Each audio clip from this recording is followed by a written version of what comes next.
오늘 골로새서를 보면서 교회가 어떤 모습으로 서야 할지, 그리고 지도자는 어떤 모습으로 섬겨야 될지에 대해서 함께 잠깐 살펴보려고 합니다. 바울은 많은 편지를 썼죠. 바울은 어떤 사람이냐? 골로새 교회에 대해서, 그리고 다른 교회에 대해서도 바울은 늘 이런 식으로 고백합니다. 하나님의 뜻대로 내가 예수님의 사도가 되었다. 예수님의 종, 예수님의 사도가 되었는데 그게 하나님의 뜻이었다. 하나님이 중요한 것은 유대인들에게 있어서 하나님은 그들이 조상 때부터 섬겨오던 그런 분이었기 때문에 조상 때부터 섬겨오던 하나님의 뜻대로 예수님의 종이 되었다. 이렇게 이제 자신을 소개합니다.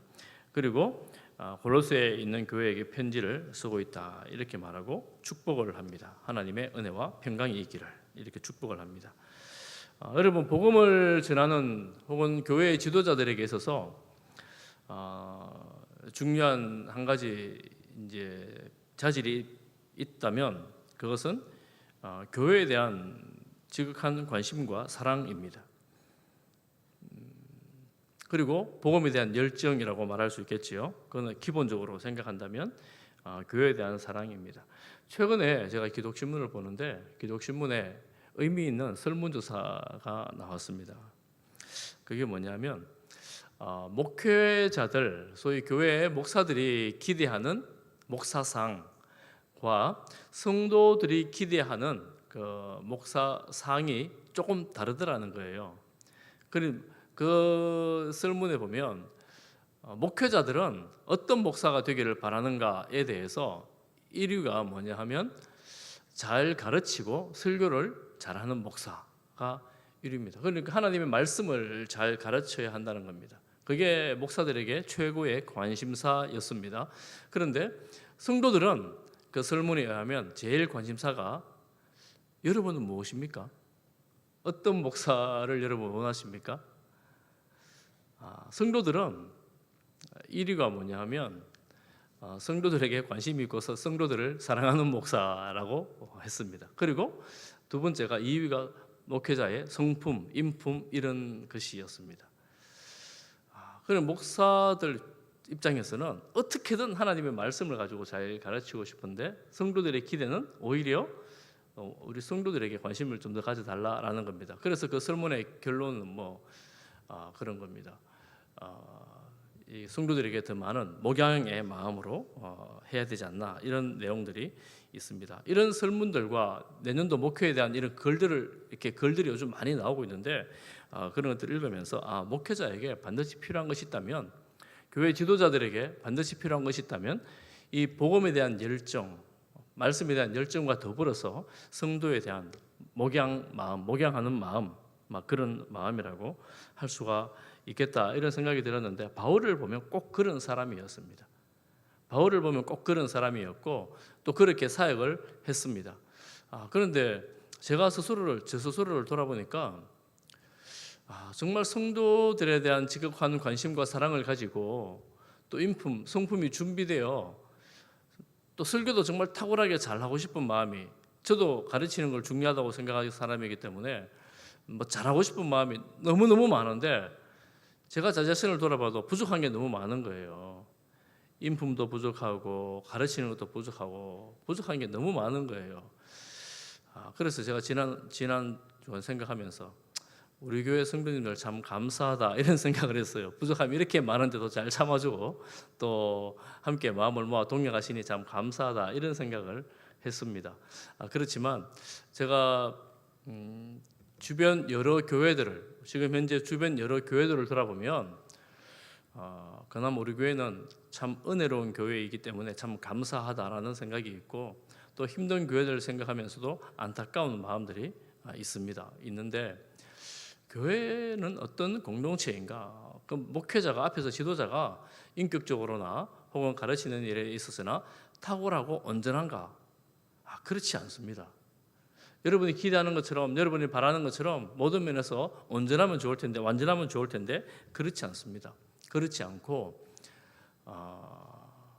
이 지도자들의 연약함에 대해서, 그 약점에 대해서 성도들이 메워 나가는 교회, 성도들이 그 부족함을 채워 나가는 교회가 더 건강한 교회가 된다 하는 것입니다. 아멘. 네. 혹시 공감이 좀 덜 되는 분들도 아멘 하셔요. 아멘 하세요. 왜냐하면 나는 온전한데 당신 왜 온전하지 않으세요? 이렇게 말할 수 있는 사람이 아무도 없잖아요. 목회자도 마찬가지입니다. 다 약점이 있고 연약함이 있습니다. 그럼에도 불구하고 우리가 서로 피차에 약함을 메워가지고 채워가고 이렇게 하는 관계들, 성도의 관계들, 이렇게 하는 이 목양이 아름다운 목양이고 주님께서 기뻐하시는 그런 목양이라는 것을 우리가 성경을 통해서 봅니다. 바울 역시 인간적인 연약함이 있었지요. 인간적인 연약함이 있었고 화를 내고 다투기도 했고 그렇지만 나중에 화해하고 그리고 다시 하나가 되어지는 그런 과정들이 있는 것을 우리가 알고 있습니다. 그러니 우리가 온전함 때문에 사역하는 것이 아니라 사랑으로 사역할 때에 그게 온전함으로 나아가게 된다 하는 것을 좀 배울 수가 있습니다. 바울은 하나님의 뜻으로 예수님의 종, 예수님의 사도가 되어 하나님에게 받은 뜻 그리고 예수님의 말씀을 땅끝까지 전하는 그런 사명을 받았습니다.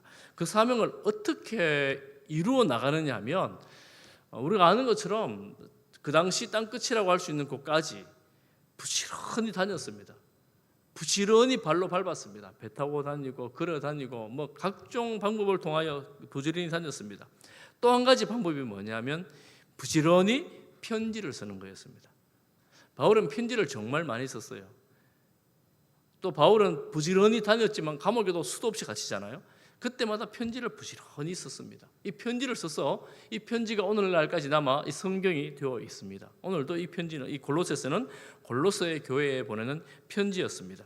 그러니 바울이 감옥에 있으면서 이 골로새서는 옥중서신이잖아요. 감옥에 있으면서 누가 와서 바울에게 이 교회가 이렇습니다라는 소식을 들을 때에 그 교회에 대한 소식을 듣고 그 교회에 편지를 쓰는 거예요. 오늘날 편지 쓰는 것 이제 손편지 이런 거 잘 안 쓰잖아요. 여러분 혹시나 복음을 전할 대상에게 전도 대상자에게 그리고 사랑하는 사람들에게 여러분 어떻게든 접촉하고 연락하고 사랑을 나누는 실천을 하는 우리 성도들 되기를 간절히 바랍니다. 그때 편지 쓰는 것보다 훨씬 더 쉬운 좋은 시기를 살아가고 있음에도 불구하고 그런 마음을 나누기는 더 어려워지는 것 같아요. 꼭 필요한 인사말 정도 하지 우리가 어떤 전도를 하기 위해서 사랑을 나누기 위해서 잘 하지 않지 않습니까? 그렇지만 우리가 이 복음을 위해서 바울의 본을 본다면 복음을 위해서 이렇게 우리의 마음을 생각을 사랑을 나누어야 하는구나라는 것을 깨닫습니다. 여러분 성탄절이잖아요. 곧 성탄절인데 여러분 주변에 있는 사람들 중에서 예수님을 믿어야 되는 사람들이 있다면 성탄절을 꼭 초대하십시오. 성탄절을 초대해서 함께 예배 드리시기를 바랍니다. 성탄절 명분이 얼마나 좋습니까? 성탄절은 예수님 탄생하신 날이니까 교회 가자 이래가지고 거기 억지로 한번 데려오세요. 그래서 교회 발걸음을 들여놓는다면 계기가 되지 않겠어요? 여러분 그렇게 미리 연락을 하고 교회 가자라고 말하고 예수 믿어야 된다라고 말을 해야 되는 사람들이 바로 우리들 아니겠습니까? 바울은 편지를 쓰는 사람이었고 또 바울은 축복하는 사람이었습니다. 바울 서신서에 공통된 내용이 한 가지가 있는데 좀 형식적인 인사 글이라 할 수 있는데 바울 서신 서론에 보면 항상 오늘 2절에 보면 하나님의 그리고 예수 그리스도의 은혜와 평강이 너희에게 있을지어다 이렇게 늘 축복함으로 편지를 씁니다. 바울 마음에는 이런 것들이 너무 소중하고 중요하기 때문에 그 교회 가운데에 하나님의 은혜 그리스도의 평강이 너희들에게 있기를 바란다. 지도자들은 교회 지도자들은 축복하는 사람이 되어야 합니다. 그런데 여러분 교회를 이렇게 살피다 보면 축복할 만한 일들보다 축복하지 않을 만한 일이 더 많이 보일 때가 있거든요. 그러면 이걸 고치고 저것도 고치고 저 사람도 바꿔야 되겠다 이런 마음을 하고 늘 불편해요. 늘 힘들어요. 그런데 아이고 우리 교회 좋은 교회, 우리 교회 저분도 좋고 저분도 좋고 좋은 것만 보면 다 또 좋은 게 더 크고 많아집니다. 저는 우리 교회 온 중직자들과 그리고 우리 교회를 앞서 섬기는 모든 분들의 그 눈에 좋은 일들이 더 많이 보이기를 축복합니다. 은혜가 보이기를 축복합니다. 그렇게 볼 때 여러분 집에 가족들도 마찬가지예요. 가까운 이웃들도 마찬가지입니다. 좋은 것만 보자고 보면 찾기 시작하면 보이기 시작하고 나쁜 것만 본다고 찾기 시작하면 나쁜 것만 보게 되는데 좋은 것을 보고 축복을 해주는 거죠. 혹은 좋은 게 안 보이니까 축복하는 거예요. 그렇게 되기를 바라면서. 좋은 게 별로 없으니까 축복을 해주는 거예요. 내가 아무리 해도 안 되니까 축복을 하는 거예요. 바울은 그렇게 축복을 하는 사람입니다. 더 나아가서 바울은 그 교회에 대한 소식을 들을 때마다, 편지를 쓸 때마다 바울의 특징 중에 한 가지가 감사 기도를 합니다. 감사 기도. 사실은 편지를 쓴다는 것은 그 교회에 할 말이 있다는 거예요. 뭐 좋은 소식만 말하겠습니까? 고쳐야 될 소식도 있고 또 별로 안 좋은 소식도 있습니다. 그럼에도 불구하고 감사 기도를 합니다. 즉 바울은 감옥에 있으면서도 그 교회에 대한 감사거리를 늘 찾고 감사하는, 또한 기도하는 그런 사람이었습니다. 불구하고 감사한 거예요. 그럼에도 불구하고 감사한 거예요. 우리가 오늘날 쉽지 않지만 이런 행편은 무슨 감사가 나오나 이런 생각 들 때에도 바울은 감사합니다. 오늘 조금 이따가 감사의 내용을 살펴볼 텐데 바울은 그런 지도자였습니다. 그리고 바울은 홀로 사역하지 않습니다. 바울 서신에 보면 바울 주변에는 수많은 사람들이 있는데 오늘 본문 제가 읽지는 않았지만 1절부터 8절에 보면 여기에도 두 사람이 나옵니다. 디모데와 에바브라라는 사람이 나옵니다. 디모데도 그 당시 교회의 바울의 아들 같은 제자였고 동력을 했고, 에바브라는 바울과 동력을 하긴 하지만 골로새 교회를 세운 사람이 에바브라입니다. 바울이 세운 교회가 아니에요. 그런데 먼저 세웠던 교회의 지도자와 당시에 가장 탁월한 선교의 리더였던 바울이 동력을 하는 겁니다. 동력을 하는 것. 독단적으로 내 길만 가지 않고 함께 사역을 합니다. 그러니 동력함에서 있어서는 신뢰하고 또 인정하고 또한 하나님의 뜻을 함께 공유하는 그런 관계를 맺어 나갑니다. 바울은 이 에바브라를 철저하게 신뢰하고 있고 철저하게 인정하고 있고 그들 앞에서 더 힘있게 세워줍니다. 그러니 동력자들 관계가 하나님 나라를 함께 세워나가는데 얼마나 중요한가. 그리고 사실 그 당시로 보면 바울과의 동력은 참 영광스러운 일이었습니다. 바울은 전 세계에서 가장 탁월한 선교사라고 이름을 올릴 수가 있는 사람이었는데 에바브라 골로새 지역의 작은 교회를 세운 그 가정교회 지도자와 동력을 한다. 바울은 더 큰 사람들, 베드로 그리고 요한, 예수님의 제자들 있잖아요. 그런 사람들과도 동력할 수 있는 사람이었지만 이 작은 교회에 이름이 묻힐 뻔한 이런 사람들과도 함께 동력하는 영광스러운 동력자들이었습니다. 그래서 이 동력자들이 교회 안에서는 또한 얼마나 중요한가, 기독교 지도자들의 동력이 얼마나 중요한가, 홀로 서 있는 사람들이 아니라 함께하는 사람들이 되어야 한다는 것이죠. 그런데 여러분 8절 보십시오. 이 에바브라에 대해서 7절 8절 보면 이렇게 말해요. 너희를 위한 그리스도의 신실한 일꾼이요, 8절에 보면 성령 안에서 너희 사랑을 우리에게 알린 자다 이렇게 말합니다. 여러분 이 바울에게 이 에바브라가 가서 이야기를 하는 거예요. 골로새 교회는 이런 교회입니다. 이 교회는 누가 있고 누구 집에서 모여서 예배를 드리고 있습니다. 그런데 이런 사역들이 있습니다. 이렇게 말을 하는데 어쩌면은 우리로 본다면 우리 선교사님 가끔 오셔서 선교 보고를 하지 않습니까? 선교 보고를 바울에게 이야기를 하는 거예요. 선교 상황을 이야기를 하는 거예요. 그런데 어떻게 말을 합니까? 성령 안에서 너희 사랑을 알려주었다 이렇게 말합니다.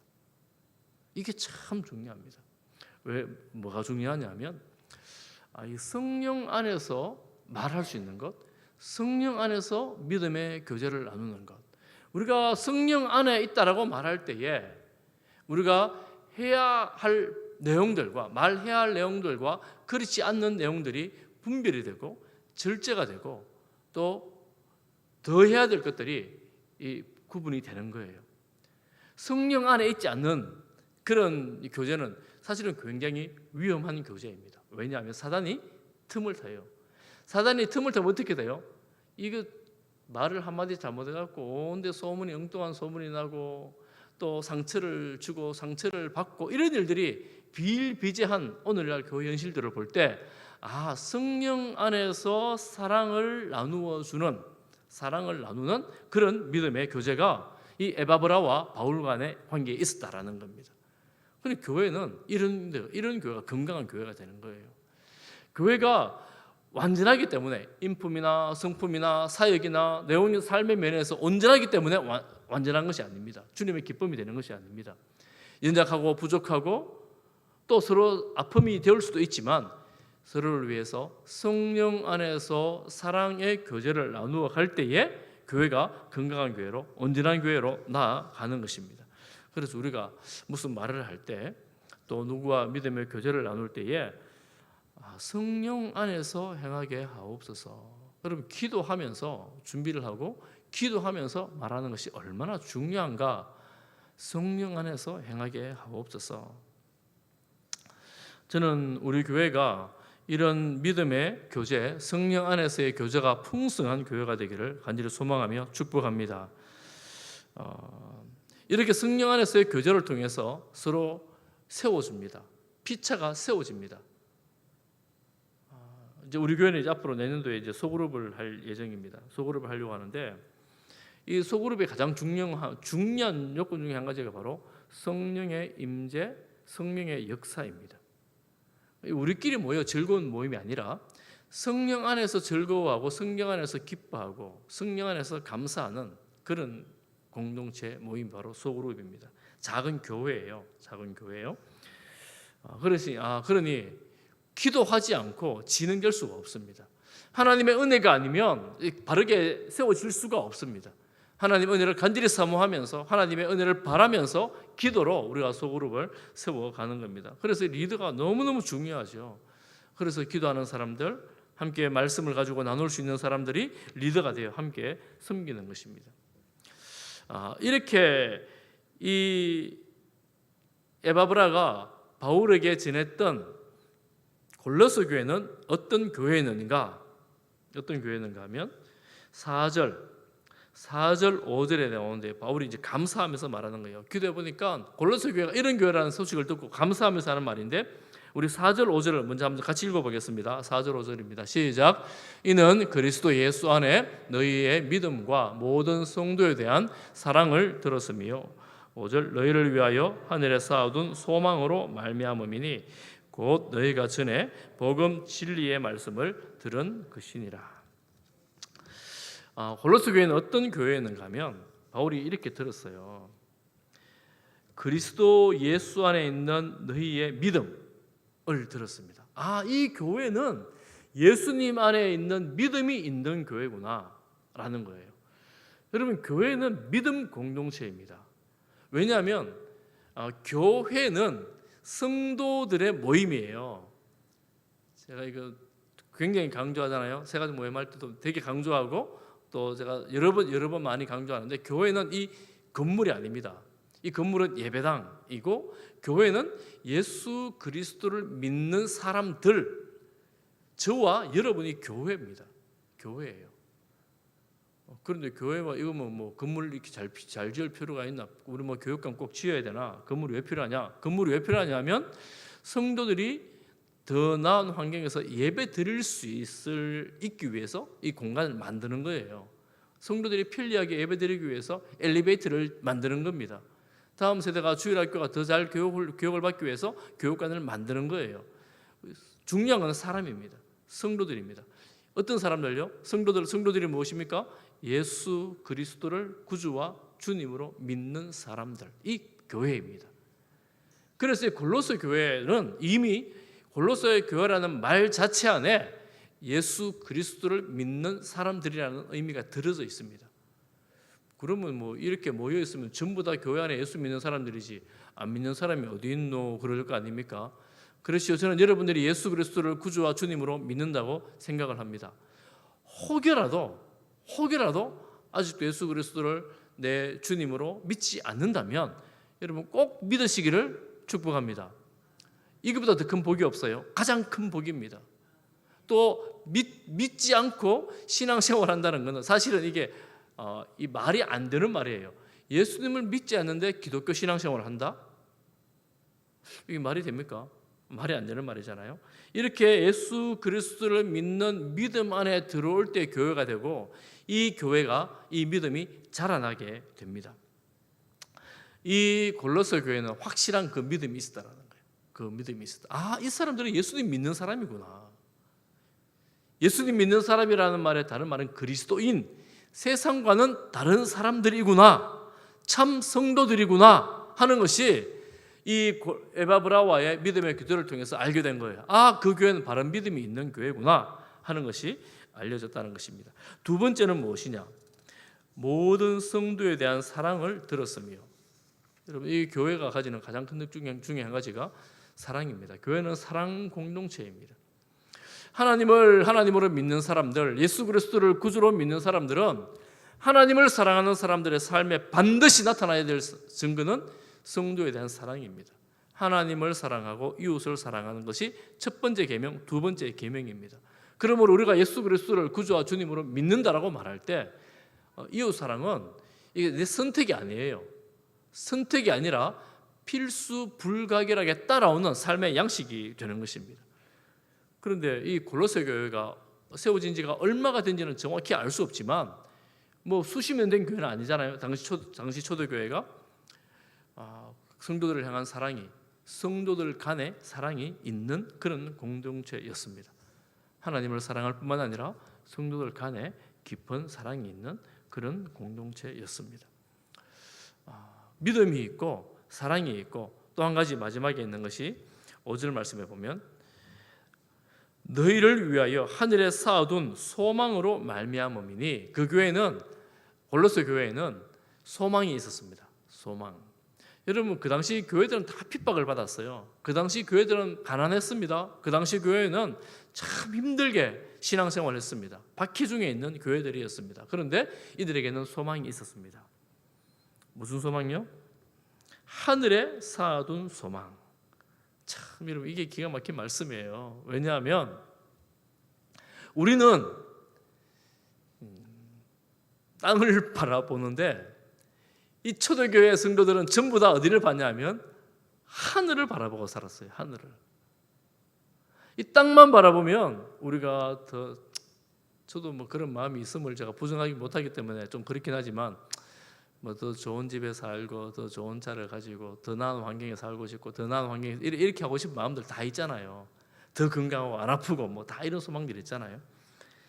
그게 악하거나 나쁜 것은 아니지만 탐심은 정말 조심해야 되는 거잖아요. 그런데 우리의 소망이 하늘에 있다면, 하늘의 영광을 보는 것이 우리의 소망이라면 우리가 그 소망을 하늘에 쌓는 거예요. 하늘에 쌓는 것입니다. 그래서 이 땅에서 여러 가지 문제들과 어려움과 환란이 있을 때 그 소망이 하늘에 있기 때문에 하늘을 보면서 위로를 얻고 하늘을 보면서 힘을 얻는 것입니다. 이 땅에는 안 보이는데 지금은 소망이 눈에 안 보여요.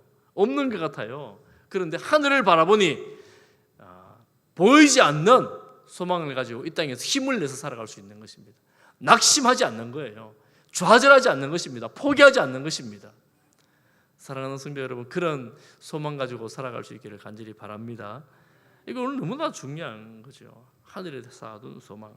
그런데 바울은 살펴보니까 이 믿음, 사랑, 소망을 굉장히 강조했어요. 데살로니가 교회도 강조했습니다. 데살로니가전서 1장 3절을 보면 이렇게 말합니다. 우리 같이 한번 읽어볼까요? 시작. 너희의 믿음의 역사와 사랑의 수고와 우리 주 예수 그리스도에 대한 소망의 인내를 우리 하나님 아버지 앞에서 끊임없이 기억하미니. 데살로니가 교회에도 이런 게 있었어요. 믿음의 역사가 있었습니다. 믿음으로 일어나는 일들이 있었어요. 사랑의 수고가 있었어요. 사랑하니까 수고해야 될 거 아니에요. 그리고 예수 그리스도를 바라보면서 소망하면서 땅에서는 인내하는 그 인내가 있었습니다. 소망이 확실하면 인내할 수 있어요. 소망이 확실하면 참을 수 있어요. 그런데 소망이 흐릿하면 견디지를 못합니다. 아이고, 내가 이 길 잘못 들어선 거 아닌가, 엉뚱한 데로 가진 거 아닌가, 늘 불안하고 근심 걱정이 많죠. 그렇지만 확실한 소망이 있는 자리에는 인내할 수 있는 힘이 생기죠. 데살로니가 교회가 그랬습니다. 여러분 잘 아는 그런 믿음, 소망, 사랑 이 세 가지는 항상 있을 것인데 그 중에 제일은 어디에 나오는 말씀일까요? 어느 교회에 하는 말씀일까요? 고린도 교회. 같이 읽어보겠습니다. 시작. 그런즉 믿음, 소망, 사랑 이 세 가지는 항상 있을 것인데 그 중에 제일은 사랑이라. 고린도 교회를 향해서 바울이 아주 강력하게 말하는 거예요. 너희 믿음이 있어야 된다. 사랑, 소망이 있어야 된다. 사랑이 있어야 된다. 그런데 이 땅에 살면서 정말 중요한 것은 사랑이다. 성도들에게 있어서 사랑이 중요하다. 이렇게 말씀하시는 거예요. 저는 우리 교회가 이 믿음과 소망과 사랑으로 풍성한 가득한 그런 되기를 간절히 소망하며 축복합니다. 여러분 가정에 이 믿음이, 이 소망이, 이 사랑이 넘치기를 축복합니다. 여러분 이웃들, 친구들 만나잖아요. 그 여러분의 교제 가운데에 신앙의 교제든지 혹은 불신자를 만나든지 그 교제 안에 이 믿음과 이 사랑과 소망이 있기를 축복합니다. 그거 누가 줘요? 예수님을 믿는 우리 안에 있는 것을 나누어 주는 거예요. 왜냐하면 그 사람들에게 소망이 별로 없거든요. 사랑도 사실은 별로 없어요. 믿음은 완전히 없잖아요. 예수님 안 믿으니까. 그런데 우리 안에 있는 이 믿음, 이 소망, 이 사랑을 흘려 보내줄 때에 복음 전도의 역사가 생명의 역사로 나타나게 되는 것입니다. 이런 일들이 어디에서 시작되고 자라는가? 5절 하반절에 보겠습니다. 5절 하반절에 보면 곧 너희가 전에 복음 진리의 말씀을 들은 것이라. 이 믿음과 소망과 사랑은 어디에서 시작되어 나오냐면 복음, 하나님의 진리의 그 말씀에서부터 시작되어지는 것입니다. 우리 안에는 있지 않는 것들이에요. 믿음 안에는 있지 않는 것입니다. 없는 것입니다. 우리의 왜 소망이 왜 흐릿해집니까? 하나님의 말씀이 흐릿해지는 거예요. 우리의 사랑의 수고가 왜 의심이 됩니까? 내가 사랑 이거 뭐 하고 수고한들 무슨 소용이 있나?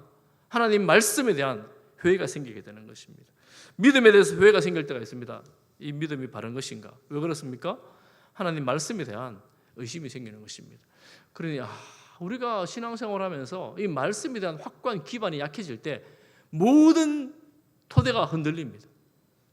이 기초가 흔들리면 뭐 여러분 요즘 제가 얼마 전에 경주에 5.4 지진 났을 때 첨성대는 5.4 지진도 안 흔들리더라. 기사가 이렇게 헤드라인이 나왔더라고요.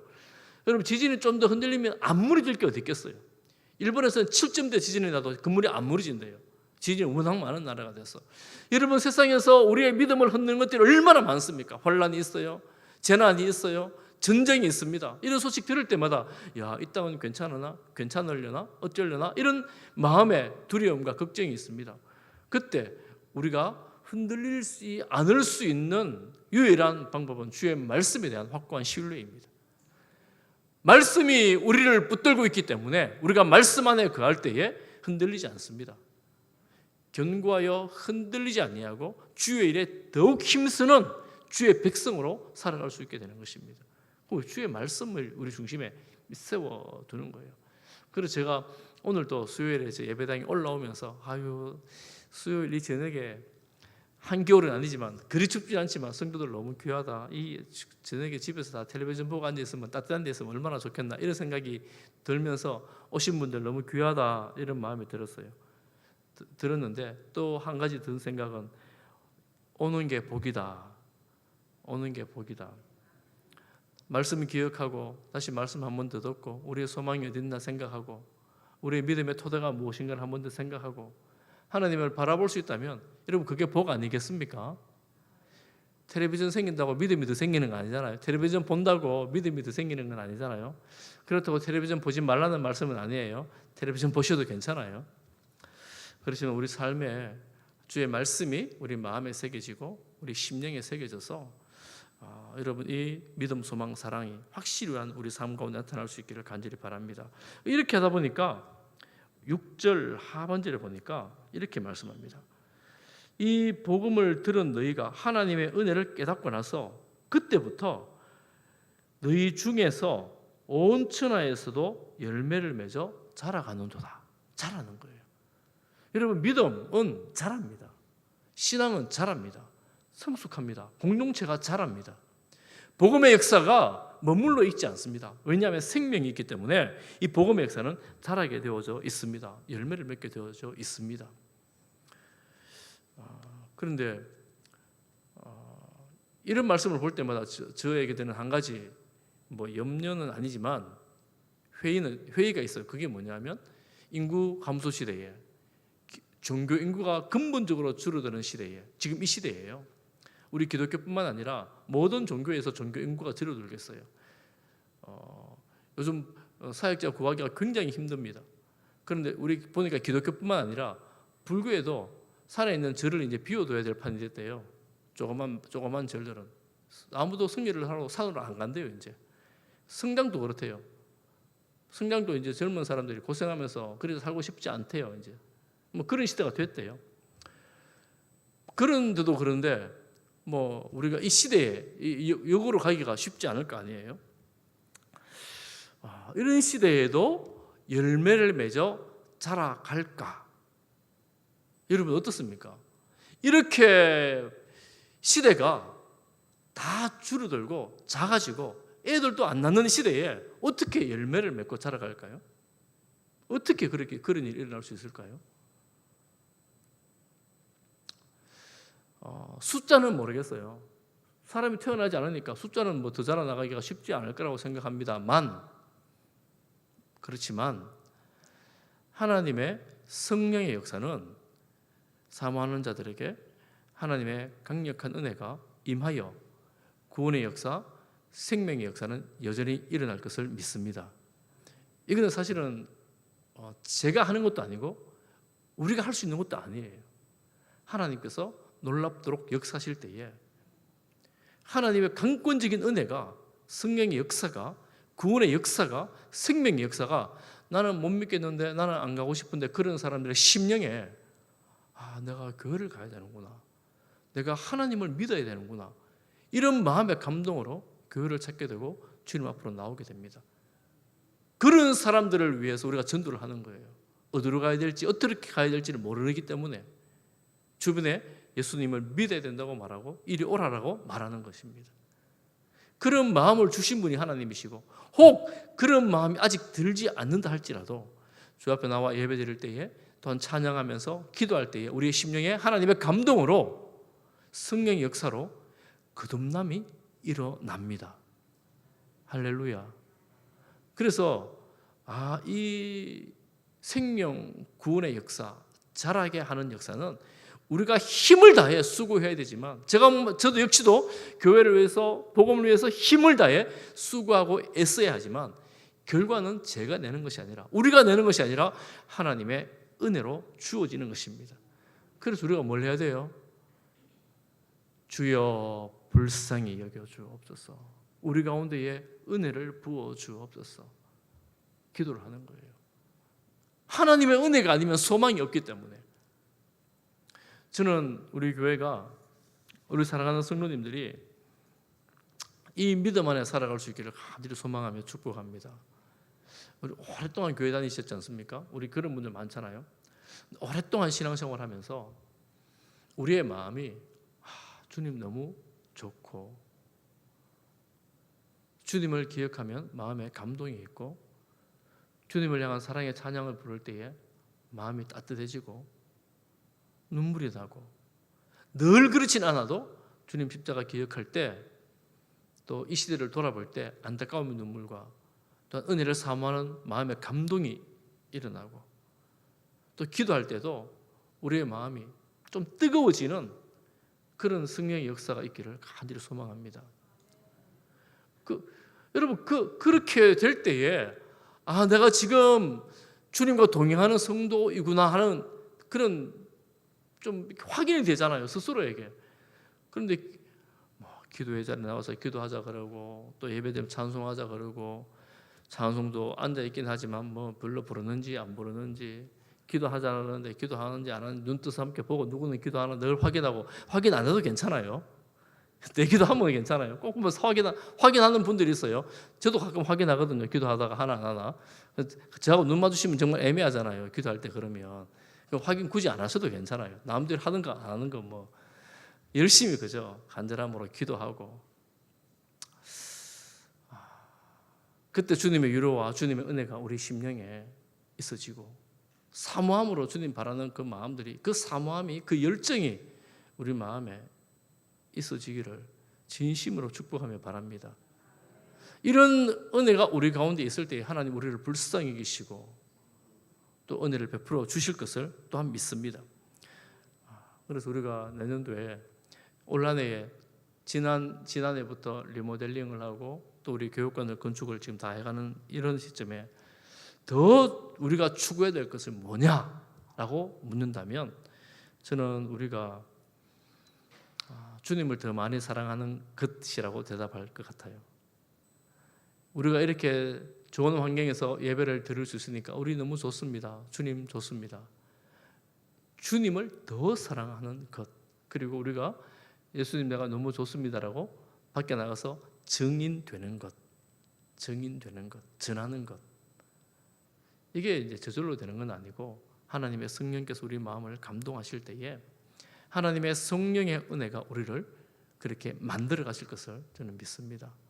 그래서 우리는 그저 주님 사랑하면서 말씀에 순종하면서 하루하루 한 걸음 한 걸음 걸어 나갈 때에 이 믿음의 역사, 믿음은 주님 주시는 은혜의 선물이니까 믿음의 역사, 그리고 사랑의 수고, 소망의 인내, 이런 너무나 중요한 교회의 가치들이 우리 교회 가운데에 풍성하게 일어날 것입니다. 할렐루야.